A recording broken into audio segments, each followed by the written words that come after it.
Hi மக்களே, welcome to middle class gully cricketers. So இப்போ எதுக்காக வந்திருக்கோம் அப்படின்னா, அந்த ஆக்ஷன், அந்த டீம்ஸ் அனாலிசிஸ் எல்லாம் முடிச்சு வந்துட்டு ஒரு ஃபர்காட்டன் டெஸ்ட் விக்டரியை வந்துட்டு செலிப்ரேட் பண்ணலாம். என்ன சொல்றது, ஒரு அண்டர் ரேட்டட் வின்னா போயிடுச்சு ஆக்ஷன் நடந்தனால. மேபி என்ன சொல்றது, ஒரு ஆக்ஷன் வந்துட்டு இந்த சாட்டர்டே சண்டே வச்சிருந்திருக்கலாம். ஏன்னா நம்ம ஃபர்ஸ்ட் டெஸ்ட்டுக்கும் செகண்ட் டெஸ்ட்டுக்கும் அவ்வளோ கேப் இருந்தது. ஸோ இங்க வச்சிருந்தா அட்லீஸ்ட் அந்த டெஸ்ட் மேட்சை வந்துட்டு நம்ம செலிப்ரேட் பண்ணியிருந்திருக்கலாம். அதை செலிப்ரேட் பண்ண விடாம பண்ணிட்டாங்க பிசிசிஐ. பட் ஸ்டில் பரவாயில்ல. டாக்கிங் பாயிண்ட்ஸ் நிறைய இருக்கு, ரொம்ப நல்லா பண்ணியிருக்காங்க. அப்படிங்கறதுனால திரும்ப வந்துட்டு இதை எடுத்துட்டு வந்துட்டு பேசலாம் அப்படிங்கிற மாதிரி ஒரு செஷன் தான் இது. ஸோ ஃபுல் அண்ட் ஃபுல் வந்துட்டு பாத்தீங்கன்னா ஒரு 3 இந்தியன் ஃபேன்ஸ் எங்களோட ஃபுல் இதை கொட்ட போறோம், எங்க மனசுல இருக்கிறதெல்லாம். ஸோ ஸ்ட்ரெயிட்டாவே நான் பிரசாத் ப்ரோட்டே வந்துடுறேன். சொல்லுங்க, ஹவ் வாஸ் த டெஸ்ட், எப்படி ஆடினாங்க இந்தியா? இது ஒரு ஹிஸ்டரி, ஒரு மாதிரி எனக்கு கண்ணுல எல்லாம் தண்ணி வந்துருச்சு. ஏன்னா நான் இந்தியன் கிரிக்கெட் நான் ரொம்ப வருஷமா ஃபாலோ பண்ணிட்டு இருக்கேன், சரியா? ஸோ 2007, 2008, 2009 தான் இந்தியா ஆஸ்திரேலியா போவாங்க. அப்ப என்ன பண்ணுவாங்கன்னா ஆஸ்திரேலியாவுக்கு ஒரு 4-5 விக்கெட் டப்பு டப்பு டப்பு டப்புன்னு வந்துடும். அதுக்கப்புறம் ஒரு 6th or 7th விக்கெட்லாம் ஒரு 150-200 ரன்ஸ் பார்ட்னர்ஷிப் போட்டு அதுக்கப்புறம் திருப்பி இந்தியாவோட வச்சு இந்தியா இன்னிங்ஸ் டிஃபீட் பண்ணுவாங்க. அப்படி இந்தியா செகண்ட் இன்னிங்ஸ் ஆடினா கூட they will make us chase around 450-500 runs. அவங்க ஜூன்னு போடுவானுங்க. நம்ம எல்லாம் outside off stump ball தொட்டுட்டுலாம் அவுட் ஆயிட்டு இருப்போம். ஸோ அப்பெல்லாம் ரொம்ப கஷ்டமா இருக்கும். ஸோ அப்படிலாம் எப்படி இருக்கும்னா இந்தியா ஓவர்சீஸ் போனாலே ரொம்ப கஷ்டம் வின் பண்றது, அந்த மாதிரி ஒரு கான்செப்ட்ல இப்போ இந்தியா சைட் லைக் இந்தியா இப்போ டாப் 5ல பாத்தீங்கன்னா 3 பேர் டெபியூ பண்றாங்க. 3 பேருக்கு first season in Australia. Yashasvi Jaiswal, Dhruv Jurel and Devdutt Padikkal. So அவங்களுக்கு இந்த மாதிரி ஃபர்ஸ்ட் டோர் இருக்கும் போது நம்ம ஆல்ரெடி பேசிட்டு இருந்தோம், லைக் அவங்கள்ட்ட ரொம்ப ஹார்ஷா இருக்கக்கூடாது. India test team is in transition phase. நானும் ஒரு மாதிரி இச்சியா தான் இருந்தேன். But really happy the way Indian team is playing. So அந்த மாதிரி ஒரு இந்தியன் டீம் பார்த்துட்டு இந்த மாதிரி ஒரு டாமினண்டான ஒரு இந்தியன் டீம் பாக்குறது கண்டிப்பா ஒரு ஹாப்பி டியர்ஸ் தான் எனக்கு வந்தது. 295 runs beating in Australia against Australia. So ஒரு பெரிய விஷயம் தான். So and also beating Australia ஒரு மாதிரி ரொம்ப எமோஷனல் ஆயிட்டு இருக்கு. அந்த 2019ல 2023ல அந்த நவம்பர் 19 பண்ணதுக்கு அப்புறம் அந்த ஒவ்வொரு தடவையும் அந்த லபுஷேனா இருக்கட்டும், அந்த ஹெட்டா இருக்கட்டும், எடுக்கும் போதெல்லாம் அந்த இந்தியன் டீம்ஸ் பார்க்கும்போது தேர் ரெப்ரசென்டிங் அஸ். அங்க ட்ரெஸ் பண்ண அவங்க செலிப்ரேட் பண்ணும்போது அந்த மாதிரி இருக்கு, அந்த மாதிரி ஒரு வெறி இருக்கு. ஸோ ஓவரால் குடோஸ், நல்லா அப்ரிஷியேட் பண்ணோம். ஏன்னா நம்ம இந்தியா 3-0 தோத்தாங்க நியூசிலாண்டோட. அந்த எக்ஸ்பெக்டேஷன்ல போய் ஆஸ்திரேலியால பெர்த் வேக்கா அவங்களுக்கு ஏத்த மாதிரி கண்டிஷன்ஸ்ல போய் 150 ஆல் அவுட் எல்லாம் ஜெயிக்கிறது ஒரு பெரிய சல்யூட் தான் from my side. So very very happy. So about that ஒரு கன்வின்சிங்கான ஒரு test victory. So moreover நம்ம என்ன புரிஞ்சுக்கிட்டோம் அப்படின்னா, நம்ம இந்தியன் டீம்ல எக்ஸ்பெக்டேஷன்ஸ் வைக்கலன்னா பியாண்ட் எக்ஸ்பெக்டேஷன்ஸ் போய் நமக்கு ஒரு விக்டரி தராங்க அப்படின்னு தான் புரிஞ்சுக்கணும். ஒரு செம பெர்ஃபார்மன்ஸ். யங்ஸ்டர்ஸ், யங் சைட் நம்ம நிறைய பேசணும். டிரான்சிஷன் பேஸ் நம்ம ரொம்ப எக்ஸ்பெக்ட் பண்ணக்கூடாது இந்தியன்ஸ் கிட்டன்னு பேசும்போது, அதுவும் ஒரு 140, 150க்குள்ள ஆல் அவுட் ஆயிட்டு திரும்ப ஆஸ்திரேலியா ஒரு 100க்கு பண்டில் பண்ணிருக்காங்க அப்படின்னா பவுலர்ஸ்க்கும் கிரெடிட் கொடுத்து தான் ஆகணும். At the same time second innings திரும்ப ஒரு ஜெய்ஷ்வாலா இருக்கட்டும், ஸ்டார்க்க பார்த்துட்டு யாருமே எனக்கு தெரிஞ்சு இங்கிலாந்து பிளேயர்ஸ் கூட ஆஷஸ்ல கூட அப்படி சொன்னது கிடையாது. எந்த பிளேயர்ஸுமே, எந்த லெஜெண்டரி பிளேயர்ஸுமே ஸ்டார்க்க பார்த்துட்டு பால் எனக்கு ஸ்லோவா வருதுப்பா அப்படின்னு சொன்னது இல்லை. ஸோ இந்த மைண்ட் செட்டுக்கே நம்ம ஆக்சுவலா க்ளோஸ் கொடுக்கணும். ஹர்ஷித் ராணாவா இருக்கட்டும், சிராஜா இருக்கட்டும். சிராஜ்லாம் எனக்கு தெரிஞ்சு செகண்ட் இன்னிங்ஸ்ல லபுஷானேவால ஒண்ணுமே பண்ண முடியல. அவர் பயந்து விக்கெட்டை விட்டுட்டு போயிட்டாரு. பிச்சில் நிக்க முடியல, வேணாம் அவங்க கிட்ட அந்த இதுவே பண்ண முடியலன்ட்டு. ஸோ மோர் ஓவர் ரொம்ப நல்லா பண்ணியிருக்காங்க. ஆகாஷ் ப்ரோ, நீங்க சொல்லுங்க, ஆஸ் இந்தியன் ஃபேனா உங்களுக்கு எப்படி இருந்துச்சு இந்த மேட்சை பார்க்கும்போது? ப்ரோ ஆக்சுவலா இது எல்லாருமே சொல்ற மாதிரி ஒரு டிரான்சிஷன் ஃபேஸ் தான். பட் இந்த மேட்சை பார்க்கும்போது என்ன புரியுது அப்படின்னா, India is in safe hands மாதிரி இருக்கு ப்ரோ. யங்ஸ்டர்ஸ் பெர்ஃபார்ம் பண்றதை பார்க்கும்போது ஓகே, எல்லாருமே இந்தியாவோட டவுன்ஃபாலுக்கு நிறைய பேர் இது பண்ணிட்டு இருந்தாங்க. ஓகே, இந்தியா கீழேயே இருந்தது, நடுவில் விராட் கோலி ஃபேஸ்ல மேல வந்தது, இப்ப திருப்பி கீழே போக போகுதுன்றதுதான் எல்லாரோட எக்ஸ்பெக்டேஷன்ஸும் இருந்தப்போ யங்ஸ்டர்ஸ் இல்ல நாங்க அதை காப்பாத்துறோன்ற மாதிரி எல்லாருமே ஸ்டெப் அப் பண்ணிட்டாங்க. நான் ஏன் மெயினா சொல்றேன்னா, பண்ணவங்க எல்லாருமே மெயின் ரோல்ஸ்ல டெஸ்ட் கிரிக்கெட்ல ரூல் பண்ண போறாங்க. ஃபர்ஸ்ட் யசஸ்வி ஜெய்ஸ்வால். எப்பயுமே டெஸ்ட் கிரிக்கெட்டுக்கு ஒரு ஓப்பனர் ரொம்ப ரொம்ப இம்பார்ட்டன்ட் டோன் செட் பண்றதுக்கு. அவர் பெர்ஃபெக்டா இருக்காரு. அண்ட் பிரசாத் ப்ரோமே ஆல்ரெடி சொல்லியிருக்காரு நிறைய வாட்டி, ஹர்திக் பாண்டியா எவ்வளவு இம்பார்ட்டன்ட் அப்படின்னு. பட் அவரோட பிசிக்கல் ஃபிட்னஸ் அந்த ஒரு ரொம்ப டிமாண்டிங்கா இருக்கு டெஸ்ட் கிரிக்கெட்டுக்கு, நாட் பாசிபிள் அப்படின்றதுனால நிதிஷ்குமார் ரெட்டி பாரத வச்சு பார்க்கும்போது ரொம்ப ரொம்ப ஹோப்ஸ் தருது ஆக்சுவலா பாத்தீங்கன்னா. ஏன்னா ரொம்ப கேப்பபிள் போலராகவும் இருக்காரு, அவரோட ஸ்ட்ரோக்ஸ் எல்லாமும் ப்ராப்பரா இருக்கு அப்படின்றப்போ அவர் பெரிய பிளஸ்ஸா இருக்காரு. அண்ட் ஃபாஸ்ட் போலிங்ல ஹர்ஷித் ராணா முன்னாடியே நம்ம எல்லாருமே எக்ஸ்பெக்ட் பண்ணோம். ஜிஜி செட்டப்ல இருக்கறதுனால அதிகமா அவரை ரேட்டும் பண்றாரு. ஸோ ஃபர்ஸ்ட் திங்ஸ் ஃபர்ஸ்ட், யங்ஸ்டர்ஸ்க்கு தான் ப்ரோ குடோஸ் சொல்லணும். ஏன்னா அவங்க தான் பெர்ஃபார்ம் பண்ணிருக்காங்க. ஏன்னா நிறைய பேர் இங்க டெபு பண்றாங்க. அண்ட் ஆஸ்திரேலியாவோட ஸ்கெடியூலிங்கே பாத்தீங்கன்னா ஃபர்ஸ்ட் டெஸ்டே பிளான் பண்ணி பெர்த்ல வச்சிருக்காங்க. பெர்த் தான் இருக்கிறதுலே டஃபஸ்ட் கண்டிஷன்ஸ் பேட்டிங் ஆகிறதுக்கு ஆஸ்திரேலியா கம்பேர் பண்ணீங்கன்னா. அப்படின்றப்போ அந்த இடத்துல போய் நம்ம எக்ஸல் பண்றது, எனக்கு இந்தியா வின் பண்ணது ஹாப்பின்றத தாண்டி எப்படி வின் பண்ணாங்கன்றது தான். ஏன்னா கிரிக்கெட்ல வின் பண்றதுன்னு ஒண்ணு இருக்கு, ஓட விடுறதுன்னு ஒண்ணு இருக்கு. இந்தியா பண்ணது வந்து அந்த செகண்ட் விஷயம். அப்படின்றதுனால அந்த வின் பண்ண வேக்கு நான் ரொம்ப ஹாப்பி ப்ரோ ஆக்சுவலா. ஸோ அதான் மோஸ்ட்லி வந்துட்டு நீங்களே ரொம்ப நல்லா சம்மரைஸ் பண்ணிட்டீங்க, ஓட விட்டாங்க அப்படின்ட்டு. என்ன சொல்றது, ஆஸ் யூஸ்வல் ஆஸ்திரேலியன் மீடியா யாரா வேணா இருக்கட்டும், என்ன சொல்றது, ஒரு மாதிரி இந்தியா வந்துட்டு கொஞ்சம் லெஸ்ஸா தான் ரேட் பண்ணாங்க. யாருமே எக்ஸ்பெக்ட் பண்ணல. அதுவும் வித் ரோஹித் சர்மா வேற இல்ல, ஒரு ஓப்பனர் இல்ல. ஸோ என்ன பண்ண போறாங்க அப்படிங்கிறப்போ ஒரு தேவ்தத் படிக்கல் எடுத்ததுக்கு என்ன சொல்றது, லைக் தேவ்தத் படிக்கல் அவர் தான் நம்பர் 3 ஆட போறாரு. சுப்மன் கில் இல்ல, ரொம்ப இன்ஜுரி கன்சர்ன்ஸ் இருந்தது. பிளஸ் ஆஸ் யூஸ்வல் ஒரு இன்எக்ஸ்பீரியன்ஸ் ஸ்குவாடு. மேபி நினைச்சிருக்கலாம் அவங்க வந்துட்டு ஃபர்ஸ்ட் பெர்த்ல வச்சா அங்க இந்தியாவை வந்துட்டு தோக்கடிச்சுட்டா நமக்கு அதுக்கப்புறம் அவங்கள்ட்ட கான்பிடன்ஸ் போயிடும், நம்ம அதுக்கப்புறம் இது பண்ணலான்னு. பட் இந்தியா வந்துட்டு ஒரு இன்டென்ட்டோட தான் இருந்தாங்க. நம்ம வந்துட்டு என்னதான் இருந்தாலும் பும்ராவோட கேப்டன்சி அதை பத்தி கொஞ்சம் பேசணும். ஏன்னா நம்ம பார்த்தோம், திரும்ப வந்துட்டு அந்த பாயிண்ட் எடுத்துட்டு வந்து ரோஹித்தை கிரிட்டிசைஸ் பண்றேன்னு வேணா, ரோஹித் வந்துட்டு நியூசிலாந்து டெஸ்ட் சீரீஸ்ல கொஞ்சம் டிஃபென்சிவா போயிட்டாரு, ஒரு 2-3 பவுண்டரிஸ் போனாலும். வேற பும்ரா வந்துட்டு அந்த அட்டாக்கிங் ஃபீல்ட் செட் வச்சு கடைசி வரைக்கும் அவங்கள இது பண்ண விடாம ஒரு டெட்லி பவுன்சர்ஸ் போட்டு ஒரு ஷார்ட் லெக் அதெல்லாம் வச்சு சூப்பரா பண்ணாங்க. ஈவன் நம்ம துருவ் ஜுரேல் பிடிச்ச அந்த ஒரு கேட்ச் கூட பார்த்தோம் செகண்ட் இன்னிங்ஸ்ல, மிச்சல் ஸ்டார்க்கு ஒரு செம ரிஃப்ளெக்டிங் கேட்ச். அதுக்கெல்லாம் வந்துட்டு ரொம்ப ஒரு ஸோ ஆஸ் அ விக்கெட் கீப்பருங்கனால அது மேபி சிம்பிளா தெரியலாம், பட் அந்த இடத்துல அந்த பொசிஷன்ல அந்த கேட்ச் எடுக்கிறது ரொம்ப கஷ்டம். ஸோ ஜஸ்ட் ஒரு பும்ராவோட கேப்டன்சி பத்தி ஒரு டச் பண்ணிடலாம். என்ன நினைக்கிறீங்க, எப்படி இருக்கு? ஸோ இப்போ இன்கேஸ் வந்துட்டு ரோஹித் அடுத்த சைக்கிள்ல போயிட்டாருன்னா நம்ம பும்ரா கிட்டே கூட அந்த கேப்டன்சி ஹேண்ட் ஓவர் பண்ணலாம் அப்படிங்கிற மாதிரி ஒரு இது கொடுத்துருக்காரு. ஸோ அதை பத்தி என்ன நினைக்கிறீங்க, நீங்களே சொல்லுங்க பிரசாத் ப்ரோ, எப்படி இருந்துச்சு பும்ரா கேப்டன்சி? பும்ரா கேப்டன் பயங்கரமா இருந்தது. ஏன்னா இப்போ இந்தியால வந்து you can be a batsman. So பேட்ஸ்மேனுக்கு வந்து ஓகே, இந்தியா வந்து ஒரு பேட்டிங் ட்ராக்ஸ் ஒரு மாதிரி ஃபேவரபிள் கண்டிஷன்ஸா இருக்கும். ஆனா அப்ராட் போனீங்க, அந்த சேனா கண்ட்ரிஸ் போனீங்கன்னா எஸ்பெஷலி வந்து ஒரு பவுலிங் பிச்சஸ். ஸோ ஒரு ப்ராப்பர் பவுலிங் லைனப் இருந்தா you can at least compete and you can fight hard. ஏன்னா வந்து எல்லாமே ஹை ஸ்கோரிங்கா கண்டிப்பா இருக்காது. ஸோ நான் விக்கெட்டே சொல்லிட்டு இருப்பேன், ஒரு பவுலரோட மனசு ஒரு பவுலருக்கு தான் புரியும் அப்படின்னு சொல்லிட்டு. ஸோ அந்த ஸ்பெல் அவ்வளவு ஒரு 6 ஓவர்னா 6 ஓவர் அதோட கட்டு. I like the way he was shuffling the bowlers around. இவரு பும்ரா போடுவாரு, அதுக்கு பும்ரா சிராஜ் போட்டுட்டு இருப்பாங்க. டக்குன்னு ஃபர்ஸ்ட் சேஞ்ச் ஹர்ஷித் ராணா வருவாரு. திருப்பி வந்து அந்த சைட்ல இருந்து வாஷிங்டன் சுந்தர் வருவாரு. ஒரு வாஷிங்டன் சுந்தர் 3 ஓவர் போட்டோடனே திரும்பி பும்ரா வருவாரு. ஹர்ஷித் ராணா ஒரு ஓவர் முடிப்பாரு, டக்குன்னு வந்து சிராஜ் கூட்டு வருவாரு. சோ அந்த பிரேக்ஸ் அந்த ஸ்பெல்ஸ் எல்லாம் வந்து சூப்பரா இருந்தது, குவிக்கியா இருந்ததுன்னு சொல்லுவாங்க இங்கிலீஷ்ல. சோ அந்த மாதிரி சூப்பரா இருந்தது. அந்த மாதிரி ஒரு மாதிரி அன்எக்ஸ்பெக்டட்னு சொல்லலாம். யூஸ்வலா எடுப்பாங்க, சரி இவன் 6 ஓவர்ஸ் அவன் 6 ஓவர்ஸ், அவங்க 2வது ஸ்பெல் போடுவாங்க, இவன் ஒரு 6 ஓவர் அந்த ஒரு 6 ஓவர், அந்த கதையே கிடையாது. And also the way he rotated the bowlers, field settings, எங்குமே 4 எல்லாம் போனா அந்த டிராவலி செட் எல்லாம் கொஞ்சம் அக்ரெசிவா ஆடிட்டு இருந்தாரு. அதெல்லாம் ஒண்ணுமே பண்ணல, அதே ஃபீல்ட் செட்டிங் தான் இருந்தது. ஆல்வேஸ் ஸ்லிப் வந்து ரொம்ப நல்லா பண்ணாங்க. ஆக்சுவலி ஒரே ஒரு கேட்ச் ட்ராப் தான் நினைக்கிறேன், பட் ஆக்சுவலி இந்த slip fielding is also improved a lot. எனக்கு தெரிஞ்ச தேவ்தத் படிக்கல் வந்து ஃபர்ஸ்ட் ஸ்லிப்ல நின்று இருந்தாரு. நினைச்சேன் இந்த ஆளு தேவ்தத் படிக்கல் ஆடிட்டு இருக்காரு, அதே 2வது மேட்ச் ஆடுறாரு, ஃபர்ஸ்ட் ஸ்லிப்ல நிக்க வச்சிருக்காரு. சோ அதுக்கெல்லாம் வந்து ஒரு பெரிய குடாஸ் தேவ்தத் படிக்கல். அதுக்கப்புறம் வந்து அந்த துருவ் ஜுரேல் சொன்ன மாதிரி ஒரு பியூட்டிஃபுல்லான ஒரு கேட்ச். துருவ் ஜுரேல் கூட நல்லா ஆடினாரு, but unfortunately he got out sliding down the stairs. So I think Bumrah is doing an excellent job in SENA countries. ஏன்னா லாஸ்ட் டைம் இங்கிலாந்துல கூட ஒரு test match almost he won us, but unfortunately நம்ம அந்த match தோத்துட்டோம் இங்கிலாண்டோட. But அதுல கூட ஒரு நல்லா பண்ணிட்டு இருந்தாரு. So actually Bumrah has done a great job. அந்த கான்ஃபிடன்ஸ், சோ ஒரு மாதிரி ஒரு கூஸ் பம்ப்ஸ்ன்னு சொல்லிக்கோங்களேன். It was actually great job by Bumrah. Ashwin Jadeja ஆட வைக்கல, வாஷிங்டன் சுந்தர் ஆட வச்சாங்க, அது ஒரு பெரிய பாயிண்ட். இப்போ இந்தியா தோத்து இருந்தாங்கன்னா அந்த பாயிண்ட் எல்லாம் பேசப்படும், பட் இப்போ இந்தியா வின் பண்ணதுனால ஒண்ணுமே பேசப்படல, ஐபிஎல் ஆக்ஷன்ஸ் பேசப்படுறாங்க, அவ்வளவுதான். So I think we as Indian cricket fans have celebrated very less. We have spoken very less. ஏன்னா ஆஸ்திரேலியால போய் ஒரு டீம், ஒரு இன்எக்ஸ்பீரியன்ஸ்டான ஒரு squad with 3 people playing for the first tour in Australia, beating Australia by 295 runs is an amazing stuff. Guinness World Recordல போய் எழுதுங்க இதெல்லாம், அது மாதிரி தான் நான் சொல்லுவேன். பட் அன்பார்ச்சுனேட்டா தேங்க்ஸ் டு IPL நம்ம அதை பத்தி ஜாஸ்தி பேசுறதுல, ரிஷப் பந்த் 27 crores இவரு அதுன்னு பேசிட்டு இருக்கோம். சோ ஐ திங்க் இந்த விக்டரி வந்து இன்னும் ஸ்டார் ஸ்போர்ட்ஸ் PR எல்லாம் போட்டு நல்லா ஏத்தி விடணும்னு நினைக்கிறேன். ஓகே, ஸோ மொரோவர் ரொம்ப நல்லாவே டிஸ்கிரைப் பண்ணாரு. நம்ம மேபி ஆக்ஷன் இல்ல அப்படின்னா இந்த வின்னை வந்துட்டு நல்லா செலிப்ரேட் பண்ணியிருப்போம். ஏன்னா நம்ம சும்மா கிடையாது, சிட்னியில வந்துட்டு விகாரி அஸ்வின் டிராப் பண்ணதே வந்துட்டு அவ்வளோ அழகா எடுத்துட்டு போயிட்டு ரொம்ப செலிப்ரேட் பண்ணியிருக்கோம். அப்படிங்கிறப்ப பெருத்துல ஒரு இன்எக்ஸ்பீரியன்ஸ்டு சைடை வச்சு வின் பண்ணதை வந்துட்டு கண்டிப்பா பாராட்டியிருப்போம்.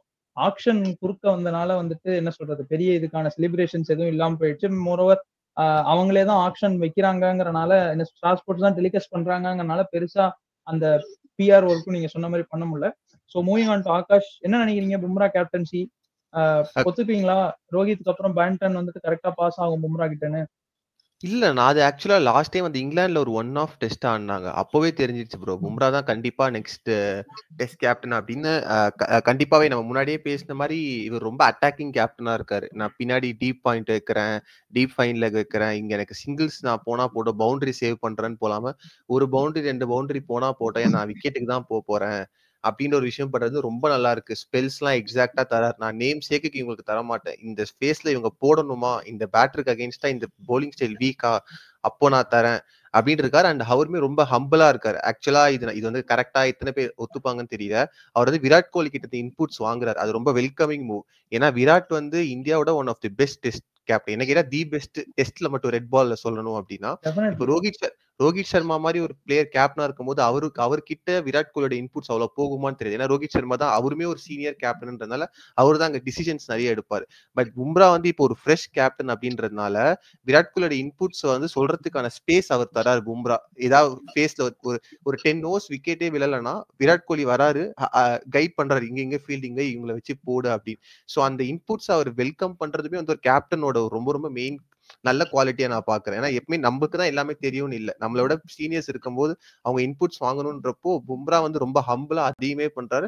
அண்ட் விராட் கோலியுமே எந்த ஒரு இதுவுமே இல்லாம அவரோட பெஸ்ட் இன்புட்ஸ் தராரு. ஸோ இந்த காம்போவுமே எனக்கு ரொம்ப பிடிச்சிருக்கு. அண்ட் கோயிங் ஃபார்வர்ட் எனக்கு தெரிஞ்ச அடுத்த சைக்கிள்ல இருந்தே கண்டிப்பா பும்ரா தான் ஃபுல் டைம் கேப்டனா இருப்பாரு. ஆனா எனக்கு அதுல ஒரே ஒரு விஷயம் என்னன்னா, ஹோம் டெஸ்ட்டுக்கு அவர் எல்லா மேட்சும் ஆட வேண்டிய சூழ்நிலை வரும். அதனால ஸோ அவரோட ஒர்க் லோட்ஸ் மட்டும் எப்படி மேனேஜ் ஆகும், ஏன்னா எல்லா டெஸ்ட்லயுமே இங்க தேவைப்பட மாட்டார் பும்ரா. ஏன்னா அவேல ஒரு இம்பார்ட்டன்டான டெஸ்ட் வருதுன்னா அவர் அதுக்கு முன்னாடி டெஸ்ட், இப்போ நியூசிலாந்து மாதிரி டெஸ்ட் ஆஸ்திரேலியாவுக்கு முன்னாடி வரப்போ சம்டைம்ஸ் இதுவே ஒரு வேற ஏதாவது ஆப்போனண்டா இருந்தா ரெஸ்ட் பண்ணுவோம் பும்ரா. ஏன்னா பும்ரா நமக்கு தேவை மெயின் டோர்னமெண்ட்ஸ்ல.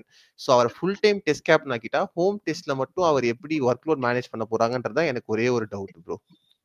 இல்ல ஹோம் டெஸ்ட்ல வந்து பீப்பிள் லைக் கேஎல் ராகுல்லாம் இருக்காங்கல்ல, கேஎல் ராகுல் will take over the batting. அதெல்லாம் பிரச்சனை கிடையாது. மோரோவர் நம்ம வந்துட்டு ஆக்சுவலா சுப்மன் கில் வேற அடுத்து வந்துட்டு இருக்காரு. சோ சுப்மன் கில் தான் வந்துட்டு வைஸ் கேப்டன்ஸா இருக்காரு. அப்படிங்கிறப்போ மேபி சுப்மன் கில்கே கூட நீங்க கொடுக்கலாம். அது வந்துட்டு பிரச்சனை இல்லை. நான் என்ன சொல்றேன், ஓகே அது okay fine, like someone is there. Bumrah இல்லைன்னா இந்த டெஸ்ட்ல இந்தியா ஹோம்ல வந்துட்டு பண்றது சம்ஒன் இஸ் தேர். பட் நான் என்ன நினைக்கிறேன், ஒரு வேர்ல்டு டோர்னமெண்ட்ஸ் மட்டும் எடுத்துக்கிட்டு எனக்கு தெரிஞ்சு ODI 2020 கூட ஒரு மோர் ஓவர் ஆட வைக்க வேணாம். ஏன்னா IPL ஆடுறாரு, திரும்ப வந்துட்டு ஒரு பைலேட்டரல் சீரிஸ் அவர் ஆட வைக்கிறதுக்கு, பைலேட்டரல் சீரிஸ்ல எல்லா மேட்சும் ஆட வைக்காம ரொம்ப டிசைடரா அப்ப ஆட வச்சுக்கலாம். ஸோ அந்த மாதிரி பும்ரா எனக்கு தெரிஞ்சு வந்துட்டு அவுட் ஆஃப் ஃபார்ம் அப்படிங்கிறது வந்துட்டு அவரோட வாழ்க்கையிலேயே நான் இன்னும் பார்க்கல. பேட் டே இன்னும் வரல. ஸோ அப்படி இருக்கும்போது அவருக்கு வந்துட்டு என்ன சொல்றது, டு பி ஆனஸ்ட் லைக் ரொம்ப இம்பார்ட்டன்ட் மேட்சஸ்க்கு மட்டும் எடுத்துட்டு போய் வச்சுக்கலாம் அப்படிங்கிறத நான் நினைப்பேன். And moreover as a பிளேயரா வந்துட்டு அவர் என்ன சொல்றது, அந்த ஒரு மென்டாலிட்டி வேணும். நீங்க வந்துட்டு ஆஸ்திரேலியாவை போய் அடிக்கிறீங்கன்னா, ஏன்னா நம்ம டிராவிஸ் ஹெட்டோட விக்கெட்டை வந்துட்டு செகண்ட் இன்னிங்ஸ்ல எடுத்துட்டு அவர் கொடுத்த அந்த ஒரு இது பார்த்தோம், அந்த டெஸ்பிரேஷன் பார்த்தோம். ஏன்னா ஒரு 2023 வேர்ல்டு கப் நவம்பர் 19 வச்சிருந்தத அன்னைக்கு அவ்வளவு பால் ட்ரை பண்ணுவாரு, நிக்கே ஆவாது, எல்லாம் கேஎல் ராகுல்கிட்ட போயிட்டே இருக்கும். ஆனா இன்னைக்கு அந்த அந்த செகண்ட் இன்னிங்ஸ்ல வந்துட்டு ஹெட் விக்கெட் எடுத்தது அழகா நிக்காயி அவரு பண்ட் புடிச்ச உடனே ஹெட் கிட்ட போயிட்டு ஒரு ஷவுட் பண்ணுவாரு பாருங்க. அது டு பி ஆனஸ்ட் அது வந்து he has represented that shout on behalf of so many crore Indians. அவ்வளவுதான். அதான் சொல்ல வந்தேன். நான் நடுவுல ஸ்டாப் பண்ணது வந்துட்டு எவ்வளவு பாப்புலேஷன் கணக்கு ஸ்டாப் பண்ண, நீங்க கரெக்டா சமரைஸ் பண்ணிட்டீங்க. அவ்வளவுதான். அந்த டெஸ்பிரேஷன் தெரிஞ்சது. அவரா இருக்கட்டும், பின்னால ஸ்லிப்ல இருந்து ஓடி வந்த விராட் கோலியா இருக்கட்டும். சோ இந்த யங் சைடு வந்துட்டு அந்த ஒரு அக்ரெசிவ் மென்டாலிட்டியோட நல்லா வராங்க. சோ கண்டிப்பா கன்சிஸ்டன்டா இருந்தாங்க அப்படின்னா ரொம்ப சூப்பரா இருக்கும். நான் தான் ஆக்சுவலா ஆல்ரெடி சொன்ன மாதிரி இந்தியா வந்துட்டு WTC போறதுக்கு இன்னும் ஒரு சான்ஸ் இருக்கு. மோர் ஓவர் அவுட் சைட் சான்ஸ்ங்கிறத விட இந்த மாதிரி ஒரு இந்த பிராண்ட் ஆஃப் கிரிக்கெட் ஆடுறாங்க அப்படின்னா 4-0 கூட வின் பண்ணலாம். நம்ம பேசிட்டு இருந்தோம் ஆக்சுவலா ஆஸ் ஆஸ்திரேலியன் பெர்ஸ்பெக்டிவ் நம்ம தொடணுங்கிறனால சொல்றேன். அவங்களுமே அவுட் ஆஃப் ஃபார்ம்ல தான் இருக்காங்க. இன்னும் அந்த டெட்லி ஆஸ்திரேலியன்ஸ் அந்த ஒரு இதுவா இல்ல. 2021 இருந்த ஆஸ்திரேலியன்ஸ் கூட இப்ப கிடையாது. இந்த சைடு வந்துட்டு ஒரு மாதிரி ஃபார்ம் அவுட் சைடு தான். இன்னொன்னு நம்ம ஆஸ்திரேலியன் சைடு பத்தி என்ன டச் பண்ணோம்னா, இவங்களுக்கு அப்புறம் இவங்க அப்படிங்கிற ஒரு டிரான்சிஷனே அங்க இல்ல. அவங்க இன்னும் பாத்தீங்கன்னா ஸ்மித், ஹெட், லபுஷானே மட்டும்தான் லைக் என்ன சொல்றது அந்த டிரான்சிஷன் ஆகி வர பிளேயரா சொல்லாமே தவிர்த்து இன்னும் அவங்க இது பண்ணிட்டு தான் இருக்காங்க. அந்த மெக்ஸ்வீனிங்கிற ஒரு பாவம் ஒரே ஒரு மேட்ச் தான் ஓபன் பண்ணியிருக்காரு. அவரை கொண்டு போய் ஒரு பும்ரா மாதிரி ஒரு சிராஜ் மாதிரி ஒரு என்ன சொல்றது ஒரு டெட்லி பவுலிங் அட்டாக் எகென்ஸ்டா போயிட்டு பாவம் ஓபன் பண்ணா அவர் என்ன பண்ணுவாரு? அட்லீஸ்ட் டேவிட் வார்னரையாவது வச்சிருந்திருக்கலாம். இங்க டேவிட் வார்னர் வச்சிருந்தாலும் ஒண்ணும் பண்ணிருக்க முடியாது. அவருக்கும் ஒரு அவுட் ஸ்விங்க போட்டு எடுத்திருப்பாரு பும்ரா. பட் என்ன சொல்றது, பிரபு அந்த பிரபு டிரான்சிஷனே இல்ல. அவ்வளவு சொல்றீங்கல்ல, சிம்பிள். அவர் ஓப்பனிங் போறாரு, பெக்ஸ்வீனி, பும்ரா போட போறாரு. உஸ்மான் குவாஜா வந்து எக்ஸ்பீரியன்ஸ் தானே. நீ புது பையன், நீ நான் ஸ்ட்ரைக்கர்ல இரு, நான் பும்ரா ஆடிக்கிறேன்னு சொல்லிட்டு ஸ்ட்ரைக் எடுக்கலாம்ல. அது கூட இல்ல. அவரை போய் ஃபர்ஸ்ட் ஓவர் எடுத்து போய் ஸ்ட்ரைக் வச்சா பாவம், அந்த ஓவரே தாண்ட 4வது பால் எல்பிடபிள்யூ என்ன பண்ணுவாரு? சோ மேபி அந்த இல்ல இல்ல கான்பிடன்ஸ் இது லெவலா இல்லாட்டி நான் ஆஸ்திரேலியன் செட்ல பாத்துக்கிறேன் வந்துட்டு இது மேபி அது இருக்கலாம். பட் ஆனா நீங்க வந்துட்டு பாத்தீங்கன்னா ஃபர்ஸ்ட் ஃபின்ச் வார்னர் இருக்கும்போதே அவங்களுக்குள்ளே இதான் பிரச்சனை வரும், யார் ஸ்ட்ரைக் எடுக்கிறதுன்னு. ஸ்டூவர்ட் பிராட் போடும்போது பால் ஆங்கிலிங் அவே வந்துட்டு ஃபின்ச்சுக்கு உள்ள வரும், இன்ஸ்விங்கா வரும். எனக்கு இன்ஸ்விங் ஆட தெரியாது அப்படிம்பாரு.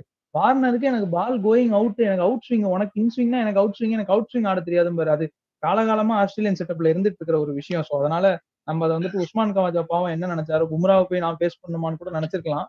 அதனால அது ஒண்ணும் பண்ண முடியாது. பட் ஆஸ்திரேலியா சைடு கிட்ட அடுத்த டிரான்சிஷன் யாருமே இல்ல. இப்ப மிச்சல் ஸ்டார்க்கு போறாரு, யார் அந்த மிச்சல் ஸ்டார்க்கு இடத்துக்கு வருவாங்கன்னா தெரியல.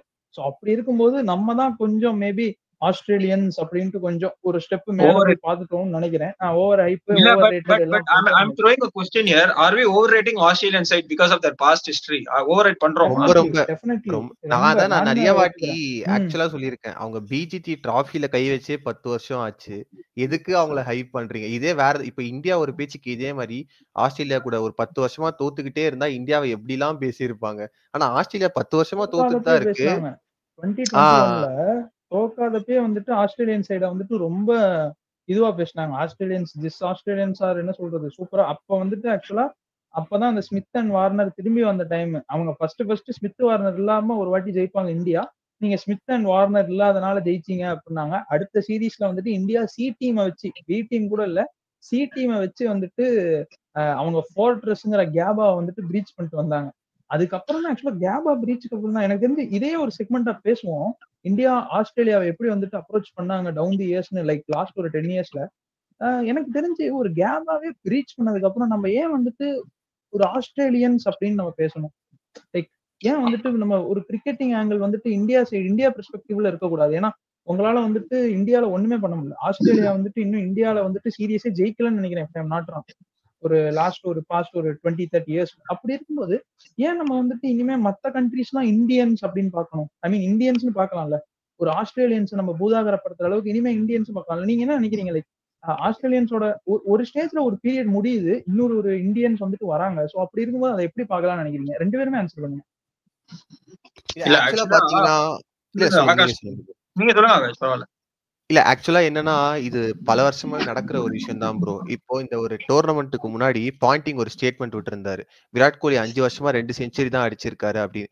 பட் நீங்க இமேஜின் பண்ணி பாருங்க, அதே வேர்ட்ஸை ஒரு கௌதம் கம்பீரும் சஞ்சய் மஞ்சுரேக்கரும் சொல்லியிருந்தா நம்ம இந்தியன் ஃபேன்ஸே திட்டி இருப்பாங்க. இதுவே பாயிண்டிங் சொல்றதுனால அக்ரெசிவ், அவங்க மைண்ட் கேம் ஸ்டார்ட் பண்ணிட்டாங்க அது இதுன்னு அதை புகழ்ற நம்ம இந்தியன் ஃபேன்ஸ் இந்தியன்ஸ் பண்ணா அதை வந்து ட்ரோல் பண்ணுவாங்க.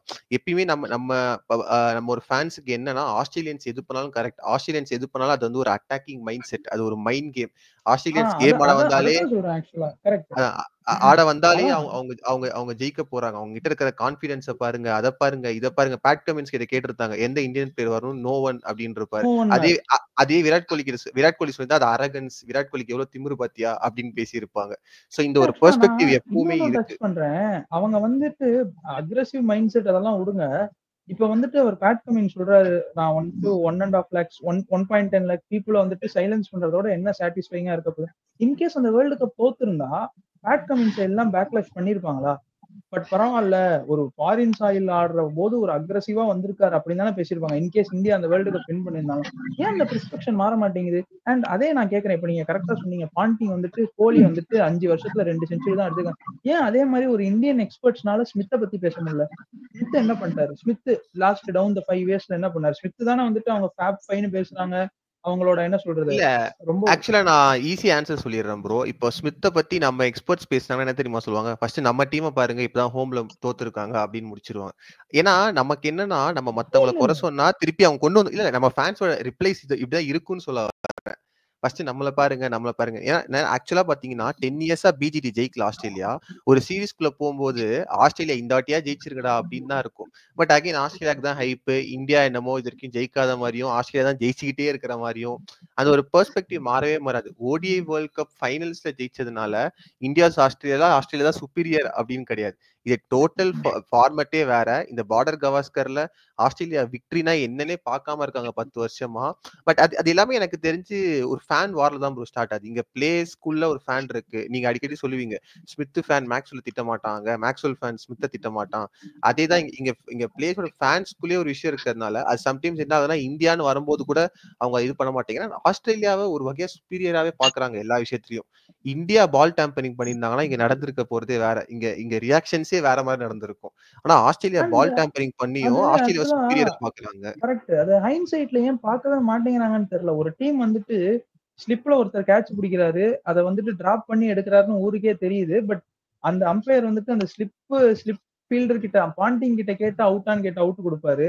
பாண்டிங் ஒரு கேட்ச் வந்துட்டு கையில வச்சு கீழே வச்சு பிடிப்பாரு. ஸோ அப்படிலாம் பண்ண ஒருத்தங்க லைக் என்ன சொல்றது, ஒரு game of spirit of the கேமை தாண்டி இது பண்ண ஒருத்தங்க, அவங்க ஏன் வந்துட்டு என்ன சொல்றது, அவங்களை எப்படி வந்துட்டு லைக் வேர்ல்டே வந்துட்டு சூப்பரா இந்தியா விட்டுருங்க, வேர்ல்டே இப்போ சவுத் ஆப்பிரிக்கன் பீப்புள் எடுத்தாலும் சரி, இல்ல ஒரு யாரா எடுத்தாலும் லைக் ஆஸ்திரேலியன்ஸ் தான் அப்படிங்கிற மாதிரி பேசுறாங்க. லைக் நான் ஒரு பீப்புள் தாண்டி அந்த கமெண்டேட்டர்ஸ் வந்துட்டு பாயிண்ட் அவுட் பண்றதே வந்துட்டு தி மைட்டி ஆஸ்திரேலியன்ஸ் அந்த மாதிரி எதுக்கு கமெண்ட் பண்ணணும்? ஏன் வந்துட்டு அது மைட்டி இந்தியன்ஸ் மாற மாட்டேங்குது? ஏன் ஒரு இந்தியன்ஸ் அது ஏன்னா அவங்களுக்கு 5-6 வேர்ல்ட் கப் இருக்கு. வேர்ல்ட் கிரிக்கெட்டை ரொம்ப வருஷமா டாமினேட் பண்ணிட்டு இருக்காங்க. சோ போற போக்குல இந்தியாவும் இப்போ T20 வேர்ல்ட் கப் வின் பண்ணிட்டாங்க. ஒரு 50 வேர்ல்ட் கப்பையும் WTC அந்த மாதிரி வின் பண்ணா மைட்டி இந்தியன்ஸ். இப்போ கூட மைட்டி இந்தியன்ஸ் சொல்ல ஆரம்பிச்சிட்டாங்க. நம்மளுக்கு பார்த்தா பயமும் இருக்கு. பும்ராவை பார்த்தா நடுங்குறானுங்க எல்லாரும். சோ ஸ்லோலி அந்த டிரான்சிஷன் நம்மளுக்கும் வரும். நம்ம சொல்ல மாதிரி we are also in this transition phase. அப்பெல்லாம் வந்து யாருமே விடுங்க ப்ரோ, இவங்க கமெண்டேட்டர்ஸ் விடுங்க. எங்க அப்பா சொல்லுவாரு, ஒரு இந்தியா வந்து ஒரு ஹோம் சீரிஸ் வின் பண்ணா, இவனுங்க என்னடா சும்மா ஹோம்ல வின் பண்ணிட்டு இருப்பானுங்க, ஆஸ்திரேலியால போய் 4-0 உத வாங்கிட்டு வருவாங்கன்னு சொல்லு. அதெல்லாம் ஒரு டைம் இருக்கு, அதெல்லாம் ஒரு டைம் இருந்தது. பட் இப்போ அந்த இந்தியன் டீம் ஆஸ்திரேலியா போய் வச்சு செஞ்சுட்டு வராங்க. அந்த மாதிரி பார்க்கும்போது அந்த டிரான்சிஷன் பார்க்கும்போது வெரி ஹாப்பி. இப்போ நம்மளுக்கு ரியலைஸ் ஆயிடுச்சு. ப்ராபப்ளி போக போக போக போக எல்லாரும் ரியலைஸ் பண்ணுவாங்க ஐ திங்க். ஏன்னா இப்போ இந்த ஐபிஎல்லாம் வருது. ஸோ அந்த மாதிரி இருக்கும்போது நம்ம கமெண்டேட்டர்ஸ் பிரேவாவே பண்ணலாம். ஏன்னா அப்பெல்லாம் பயம் இருக்கும், ஐயோ நம்ம ஆஸ்திரேலியன்ஸ் பத்தி இந்த மாதிரி பேசினா வந்து நம்ம கூப்பிட மாட்டாங்களோ. பட் இப்பெல்லாம் வந்து I think BCCI is dominating world கிரிக்கெட்ல. So I think we can speak like that. But time will answer. இந்த சீரீஸ் மட்டும் இந்தியா வின் பண்ணிட்டாங்கன்னா I think we should give them a very good welcome to இது வந்து ரொம்ப underrated series win மாதிரி தெரியக்கூடாது, like the first test. And அவங்க வந்திருக்கிறதே வந்து ஒரு 3-0 டிஃபீட்ல இருந்து வந்திருக்காங்க. எனக்கு தெரிஞ்சு மேபி ஒரு 3-0 இந்தியா டிஃபீட் ஆகலன்னா வந்துட்டு மேபி கொஞ்சம் இந்தியாவுக்கு ஹைப் கொடுத்துருப்பாங்களோ என்னவோ. பட் அந்த ஒயிட் வாஷ் ஆனது அப்படிங்கிறது தான் வந்துட்டு ஒரு டேக் மாதிரி ஆயிடுச்சு. பட் ஸ்டில் வந்துட்டு பீட்டிங் ஆஸ்திரேலியா இனிமே வந்துட்டு என்ன சொல்றது, அது தோனி அவர் முன்னாடி சொல்லியிருக்க மாதிரி தான், இனிமே வந்துட்டு ஆஸ்திரேலியால போய் வின் பண்றதை வந்துட்டு நம்ம ஹைப் பண்ண கூடாது. ஆக்சுவலா ஆஸ்திரேலியன்ஸ் ஆர் ஆல்சோ சாதாரணமான டீம். ஸோ அப்படி இருக்கும்போது நம்ம மேபி இந்த பிஜேடி வின் பண்ணிட்டு கூட வந்துட்டு அந்த கேபா அப்படிங்கிற மாதிரி ரொம்ப காலத்துக்கு எல்லாம் பேசக்கூடாது. So we are going to beat. ஏன்னா இது வந்துட்டு this is going to be the third time. ஏன்னா ஆல்ரெடி ஒரு வாட்டி beat, first time Smith Warner இல்லாம ஒரு வாட்டி பீட் பண்ணோம், 2008 வச்சு போன வாட்டி 2021 அந்த மாதிரி பீட் பண்ணோம். ஸோ இப்ப திரும்ப இன்னொரு வாட்டி பீட் பண்றோம்னா it's a normal thing. Australia getting என்ன சொல்றது, ஒரு ஹோம் டீம் வந்துட்டு அங்கேயே 3 வாட்டி லாஸ் ஆகுது. ஸோ அப்படி இருக்கும்போது நம்ம இனிமே like it's just normal thing அப்படின்னு இது பண்ணோம். ஸோ மோஸ்ட்லி அந்த ஸ்மித் வார்னர் இல்லாத கூட நம்ம ஸ்மித் வார்னர் ஆடக்கூடாதுன்னு சொல்லல, அவங்க தப்பு பண்ணி அவங்க பேன் ஆனாங்க. bowling attack still potent. ஆக்சுவலா இந்த பிஜிடி ஆடுற சேம் bowling attack தான் அங்கேயும் இருந்தாங்க. சோ அது ஆக்சுவலா நம்ம எனக்கு புரியும். ஏன்னா இனி நம்ம யாரா இருந்தாலும் சொல்லும்போது 2018-19 வித்தவுட் வார்னர் அண்ட் ஸ்மித் நம்ம எப்பயுமே சொல்றோம். பட் நம்ம ஆடக்கூடாதுன்னு சொல்லல, அவங்க இன்ஜூர்டா கூட இல்ல, அவங்க fully available to play but not allowed to play. அது அவங்க தப்பு. ஆக்சுவலா அது நான் ஏன்னா எனக்கு டக்குன்னு அந்த சீரீஸ் எப்படி மென்ஷன் பண்றது அப்படிங்கறதுனால நான் அது பண்ணேன். அது ஒண்ணு. இன்னொன்னு என்ன அவங்க ஃபேன் சொன்னது அதுதான், லைக் எங்க இதுல ஸ்மித் வார்னர் இல்லாம நீங்க வந்துட்டு வின் பண்ணீங்க அப்படின்னா அது அவங்க சொல்றது, நம்ம சொல்லல. அது நான் வந்துட்டு ஜஸ்ட் ரிமைண்டர். அந்த சீரீஸ் ஸ்மித் வார்னர் இல்லாத சீரீஸ்னா தான் டக்குன்னு அது ஸ்ட்ரைக் ஆச்சு. ஸோ அதனால அதை நான் மென்ஷன் பண்ணேன், நீங்க எதுவும் தப்பா எடுத்துக்காதீங்க. ஸோ மோஸ்ட்லி எல்லாம் கவர் பண்ணிட்டோம். So next moving on to pink ball test. So ரொம்பலாம் வந்துட்டு திரும்ப அந்த 36 பத்திலாம் நான் பேச விரும்பல. போன வாட்டி நல்லா பண்ணல, இந்த வாட்டி கண்டிப்பா with addition of Rohit Sharma இன்னும் நல்லா இருக்கும் அப்படின்னு நினைக்கிறேன். என்ன சொல்றீங்க, அஸ்வின் சான்ஸ் இருக்கா எதுவும் பிங்க் பால்ல வந்துட்டு எடுப்பாங்களா? Ashwin in place of somebody. And obviously Rohit Sharma உள்ள வர போறாரு தேவ்தத் படிக்கலுக்கு பதிலான்னு நினைக்கிறேன். And KL Rahul will play down and Rohit Sharma will open. இதுதான் மோஸ்ட்லி இருக்கும்னு நினைக்கிறேன். நீங்க என்ன நினைக்கிறீங்க? சுப்மன் கில் ஆல்சோ ஆல்மோஸ்ட் ஃபிட்ன்ற மாதிரி சொல்றாங்க டைம் இருக்குறதுனால. சோ ஜுரேல் பிளேஸ்ல அவர் வந்துருவாரு அப்படின்னு நினைக்கிறேன். இல்ல ஆக்சுவலா நாளைக்கு பிராக்டிஸ் மேட்ச் ஆடுறாரா? India versus prime minister 11 India A something அது நடக்குது 9:10 நாளைக்கு. இருக்கு மார்னிங். ஆமா லைவ் டெலிகாஸ்ட் வேற இருக்குன்னு நினைக்கிறேன். ஆமா லைவ் 3 டே டெலிகாஸ்ட் வார்ம் இருக்கு. அப் மேட்ச். சோ 2 டே மேபி இல்ல அதுல பார்த்தா தெரியும். 3 2 டே டேல 2 டே 30th மேட்சா? ஃபர்ஸ்ட் அதுதான். Okay okay okay okay. So அப்ப 2 டே மேட்ச்னா சோ மேபி அதுல கில் ஆடுறாரா என்னங்கிறது தெரிஞ்சிரும். ஏன்னா லைக் அதுல நம்ம விஷுவல்ஸ் பார்த்தா அட்லீஸ்ட் ஒரு வார்ம் அப் பண்ணிட்டு உள்ள வராரா அப்படினாவது தெரிஞ்சிரும். பட் பட் பாப்போம். டோன்ட் யூ திங்க் ஒரு 5 மேட்ச் இருக்கு கொஞ்சம் இப்போ ஆல்ரெடி ஒரு இந்தியன் ஒரு வின்னிங் காம்பினேஷன்ல இருக்காங்க. சரி ரோஹித் சர்மா வராரு வழியே இல்ல கேப்டன் கொஞ்சம் ரீப்ளேஸ் பண்ணி தான் ஆகணும். But should we really bring in Gill? ஏன்னா இந்த வின்னிங் காம்பினேஷன் ஏன் உடைக்கணும்னு தான் பாக்குறேன். இப்ப அஸ்வின் பத்தி நீங்க கேட்டீங்க ஆக்சுவலா பிரபு, பட் எனக்கு தெரிஞ்ச அஸ்வின்லாம் வர வேணான்ற இதே ஸ்குவாட வச்சு போட்டோம். ஏன்னா வின்னிங் காம்பினேஷன் நீங்க ஏன் உடைக்கிறீங்க? Unless and until injury concerns ஒரு அங்க இங்க ஒரு நிகழ் தவிர நீங்க வின்னிங் காம்பினேஷன் உடைக்கிறீங்கன்னு தெரியல. அதே ஸ்குவாட் வச்சு அப்படியே ஆடலாமே. ஏன் நம்ம திருப்பி சொன்ன மாதிரி ஆஸ்திரேலியால போய் பீட் பண்றது அவங்க பீட் பண்ணிட்டோம். We should normalise such stuff. அவ்வளவுதான். இப்போ வெஸ்ட் இண்டீஸ்ல போய் நம்ம பீட் பண்றது இல்ல. ஐயோ வெஸ்ட் இண்டீஸ்ல போய் வின் பண்றோம் அதெல்லாம் சொல்றதே இல்ல நம்ம. வெஸ்ட் இண்டீஸ்ல போய் வின் பண்றோம் அவ்வளவுதான். அது ஒரு சீரீஸ். அந்த மாதிரி ஜஸ்ட் another சீரீஸ் பண்ணுவோம். அண்டில் அந்த அப்கோர்ஸ் நம்ம மீடியா எல்லாம் கொஞ்சம் ஹைப் பண்ணுவாங்க டிஆர்பினால. But apart from that it is just another series தான். இப்போ செகண்ட் டெஸ்ட் இந்தியா வின் பண்ண கூட ஓலாம் இல்ல. வின் பண்ணியாச்சு அவ்வளவுதான். வின் பண்ணி அவ்வளவுதான். இல்ல பிரசாத் ப்ரோ, நான் ஏன் சுப்மன் கில் சொல்றேன்னா, இப்ப ஜுரேல் பிளேஸ்ல கில் வந்தா அது டீமுக்கு ஒரு குட்டி அப்கிரேடா தானே இருக்கும். ஏன்னா கில் வந்து ஆஸ்திரேலியா ப்ரூவ் பண்ணிருக்காரு, அவருக்கு பேஸ் நல்லா ஆட வருது. போனாட்டி ஆடினதை வச்சு பார்க்கும்போது டீமுக்கு ஒரு அப்கிரேடா இருக்கும்ல ஜுரேல் பிளேஸ்ல வந்தாரு. ஏன்னா வேற ஒரு எக்ஸ்பீரியன்ஸ்டு பேட்டர் இருந்தாருன்னா இவர் வெளியே உட்காரது கரெக்ட். உள்ள இன்னொரு டெபியூட்டன்ட் இருக்கும் போது அது ஒரு குட்டி கொஸ்டின் வருது. இல்ல ப்ரோ, ஏன் நான் என்ன நினைக்கிறேன், Shubman Gill has always been a great opener. He's been a great opener, but அவரை தூக்கி போய் ஜுரேல் எனக்கு தெரியல. பிகாஸ் நான் இப்ப இந்த கேஎல் ராகுல் எஸ்எஸ்வி Jaiswal doing an amazing job. நான் எஸ்எஸ்வி ஜெய்ஸ்வால் பத்தி சொல்லணும். அந்த மனுஷனுக்கு அந்த பையனுக்கு 23 இயர்ஸ் தான் ஆறுது. சின்ன பையன் சப்போர்ட் பண்ணுங்க எல்லாம் கியூட்டா பேசுவாரு. என்ன டெம்பரமெண்ட் ப்ரோ அவருக்கு. T20 வந்தாருன்னா ஒரு 170 160 ஸ்ட்ரைக் ரேட்ல ஆடுறாரு. டெஸ்ட் மேட்ச் எல்லாம் அவ்வளவு அழகா அவுட் சைட் ஆஃப் ஸ்டம்ப் பால் எல்லாம் ஓடுறாரு. அங்க ஹேசல்வுட் ஏதோ பண்ணி பாக்குறாரு. 9 ஓவர்ஸ் ஏதோ 4 மெய்டன் 10 ரன் தான் கொடுத்தாரு. அசைக்க முடியல. 6 ball outside off stump போடுறாரு. 6 பாலும் லீவ் பண்றாரு. என்ன ஒரு டெம்பரமெண்ட். அதெல்லாம் வந்து touch out God's gift to Indian cricket தான். அந்த ஆஸ்திரேலியால போய் தோக்கும் போது என்ன மாதிரி எவ்வளவு ஃபேன்ஸ் கதறி இருப்பாங்க. ஐயோ இவங்களுக்கு தெளிவான வர மாதிரி உங்களுக்கு பதில் சொல்றதுக்கு யாரா வரமாட்டானா அந்த மாதிரிதான் கடவுள் வந்து இவங்க எல்லாம் கொடுத்துட்டு இருக்காங்க. விராட் கோலி, எஸ்எஸ்வி ஜெய்ஸ்வால் எல்லாம். சோ பயங்கரமான டெம்பரமெண்ட். பட் இப்போ அந்த கில் வந்தாருன்னா அவங்க அந்த பொசிஷன் இப்போ திருப்பி இப்போ ராகுல் வந்து நெக்ஸ்ட் ஆடுற மாதிரி இருக்கும். ரோஹித் சர்மா எங்க அகாமடேட் பண்ணுவீங்க? இப்போ ரோஹித் சர்மாவே ஓப்பனிங் வருவாரா 1-1 வருவாரான்னு தெரியல.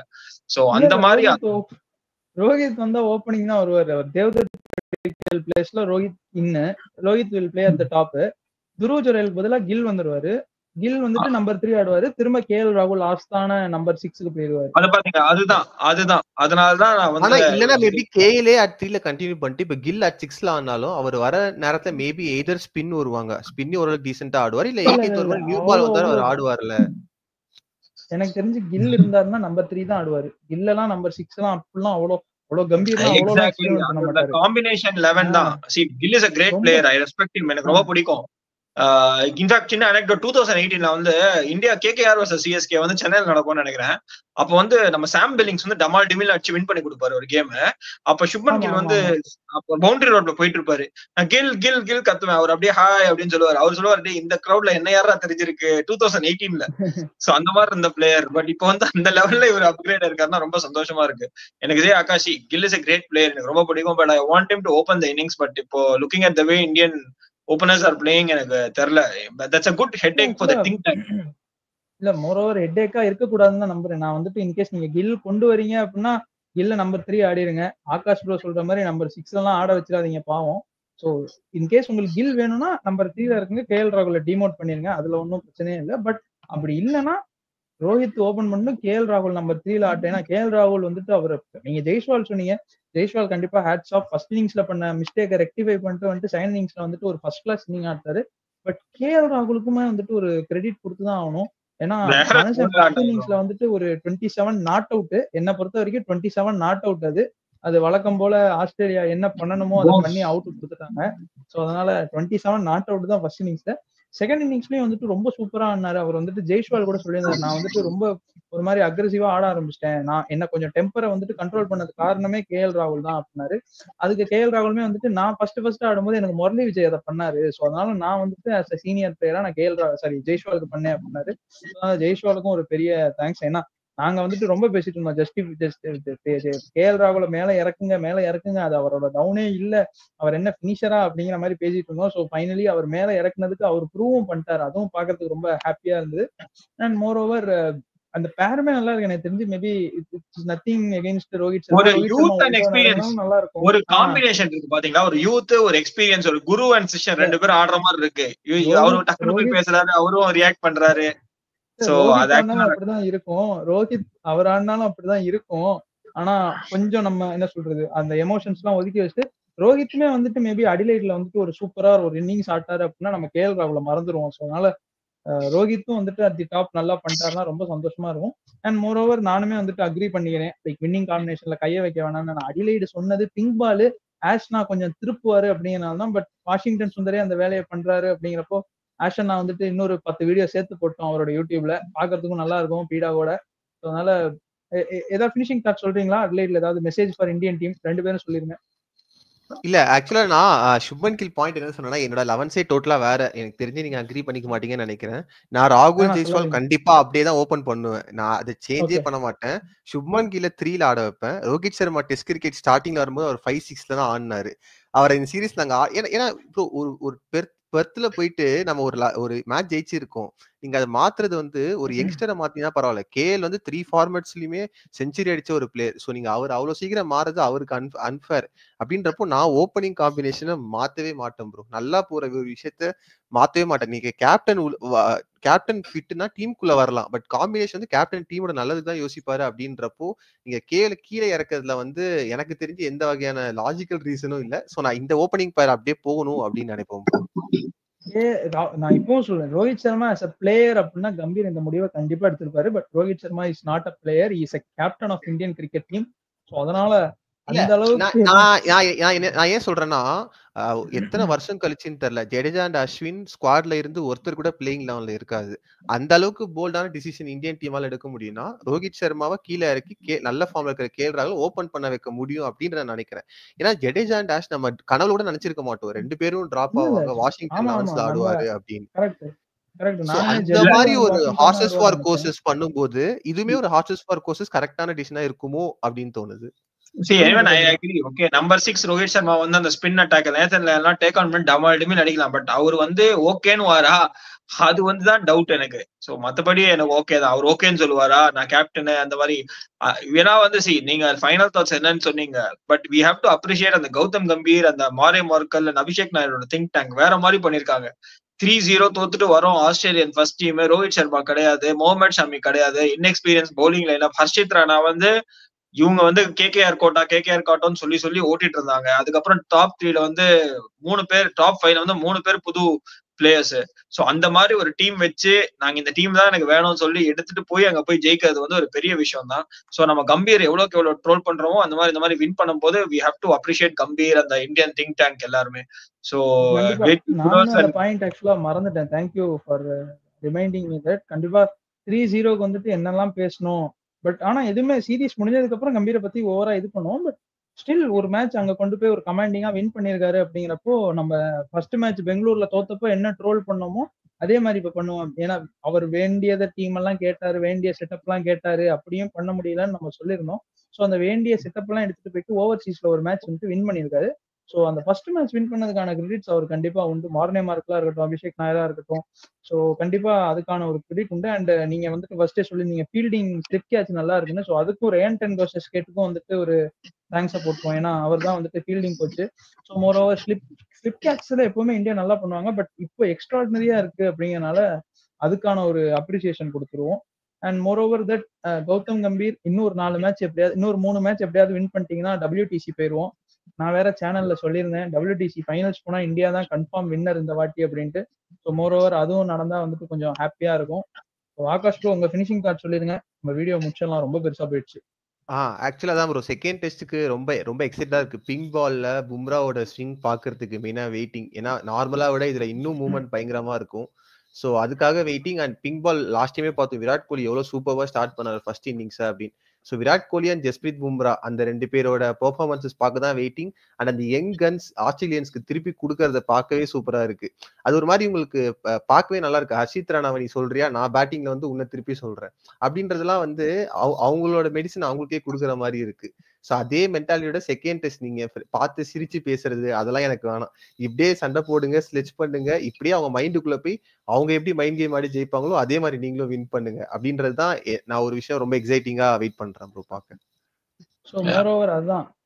சொல்லுங்க பிரசாத் ப்ரோ, ஏதாவது சொல்லணுமா? இல்ல, ரியலி எக்ஸைட்டட். அண்ட் நம்ம வந்து அந்த விராட் கோலி செஞ்சுரி நிறைய செலிப்ரேட் பண்ணலாம்னு நினைக்கிறேன். ஏன்னா ரொம்ப நாள் கழிச்சு தலைவன் செஞ்சுரி அடிக்கிறாரு செகண்ட் இன்னிங்ஸ்ல. அதுவும் வந்து நம்ம பேச மாட்டேங்கிறோம். கம்பீர், பும்ரா இது அதுன்னு பேசுறோம். பட் அன்பார்ச்சுனேட்டா அதையும் நான் டச் பண்ணணும்னு இருந்தேன், அதையும் நான் மறந்துட்டேன். ஆக்சுவலா என்ன சொல்றது, பர்காட்டன் இதுவாவே போயிடுச்சு பாருங்க எல்லாருமே. ஆமா, பர்காட்டன். அந்த மாதிரி ஒரு பிட்ச்ல கிராக்ஸ் வேற ஓபன் ஆயிடுச்சு. அந்த மாதிரி ஒரு பிட்ச்ல நம்ம சோ ஹைப்ட் பிளேயர்ஸ், அந்த Josh Hazlewood, Mitchell Starc and Nathan Lyon and வெரியா இருப்பா அவன் ஸ்ட்ரைட்ல 6 அடிச்சாரு. அடிச்சுட்டு போய் எடுத்துட்டு வா, பந்த எடுத்துட்டு வா அப்படிங்கிற மாதிரியே வந்துட்டு எனக்குலாம் down the track. Virat Kohli வந்துட்டு ரொம்ப பாசிட்டிவா ஆடினார். நீங்க பாத்தீங்கன்னா அவர் மோரோவர் அவர் 100க்குலாம் ஆடல, 96ல இருந்துட்டுலாம் லெக் சைடு வந்த பால் எல்லாம் ஃபுல்லா தட்டி தான் பார்த்தா. எனக்கு தெரிஞ்சு ஃபர்ஸ்ட் டைம் அவரோட கெரியர்லயே வந்துட்டு ஒரு ஸ்வீப்ல வந்துட்டு 4 அடிச்சு செஞ்சுரி கொண்டு வந்தாரு. ஏன்னா மோஸ்ட் ஆஃப் த டைம் அவர் தட்டி ஓடிதான் பார்த்திருக்கோம். ஒரு ஸ்வீப்ல வந்துட்டு ஒரு 4 அடிச்சு அவரும் அந்த இதை காமிச்சாரு, டெஸ்பிரேஷன் காமிச்சாரு. அவர் இந்த பாண்டிங் சொன்னதா இருக்கட்டும், அவர் அவுட் சைட் நாய்ஸ் அவர் காதுக்கு போயிருக்கும் கண்டிப்பா. பட் அவர் மோர் ஓவர் அந்த 100க்கு ஆடாம அவர் டீமுக்காக ஆடினார். அவர் 144 பால்ஸ்ல 100 கம்ப்ளீட் பண்ணாருன்னு நினைக்கிறேன், if I'm not wrong. To be honest ஒரு டெஸ்ட் கேலிபர்ல அது ஃபாஸ்டஸ்ட் 100 தான். அதுவும் அந்த சினாரியோல ஒரு டே 4 இல்ல டே 3, அந்த டே 3 பிட்ச்ல எகெயின்ஸ்ட் அந்த ஆஸ்திரேலியன் பேசர்ஸ். எனிவே நம்ம ஆஸ்திரேலியன் பேசர்ஸ் வந்துட்டு ஆஸ்திரேலியால ஹையா தான் ரேட் பண்ணுவோம். ஸோ அந்த ஆஸ்திரேலியன் பேஸுக்கு எகெயின்ஸ்டா கொஞ்சம் கூட சலிக்காம சூப்பரா அந்த என்ன சொல்றது, அந்த டிரைவ்ஸா இருக்கட்டும், ஸ்ட்ரைட் டிரைவா இருக்கட்டும். ஸோ அதான் இந்த விண்டேஜ் விராட் கோலியை பார்த்தோம். ஒரு 2015ல அவர் ரவி சாஸ்திரியே சொல்லியிருந்தாரு, அந்த இது பார்த்திருப்பீங்க, கிளிப்பிங்ஸ் வந்திருக்கும். 2015ல வந்துட்டு எல்லாம் அவங்க ஒய்ஃபை கூப்பிட்டு வந்திருந்தாங்க. அப்போ வந்துட்டு லைக் விராட் கோலி என்கிட்ட வந்து கேட்டாரு, இந்த மாதிரி என் கேர்ள் ஃப்ரெண்டை நான் கூப்பிட்டு வரலாமா அப்படின்ட்டு. நான் சொன்னேன் கூப்பிட்டு வான்னு சொன்னேன். பட் போர்டு விடாதுன்னு சொன்னோடனே நான் போர்டுக்கு போன் பண்ணி பேசினேன். ஸோ போர்டு சொன்ன உடனே வந்துட்டு அவர் ஃபிளையிங் கிஸ் கொடுத்தாரு. ஸோ அதை தான் இப்ப திரும்ப பண்ணாரு. ஸோ அதுல இருந்து என்ன தெரியுதுன்னா விராட் கோலி இன்னும் அப்படியே தான் இருக்காரு அப்படிங்கிற மாதிரி ரவிசாஸ்திரி சொன்னாரு. என்னிடையே ரவிசாஸ்திரி பேசினா நம்மளாம் கேட்டுக்கிட்டே இருக்கலாம், அந்த மாதிரி பேசுவாரு. ஸோ ஏதாவது மிஸ் பண்ணிட்டேன் நானு, இன்னும் ஏதாவது இருக்கு டச் பண்ணலாம்?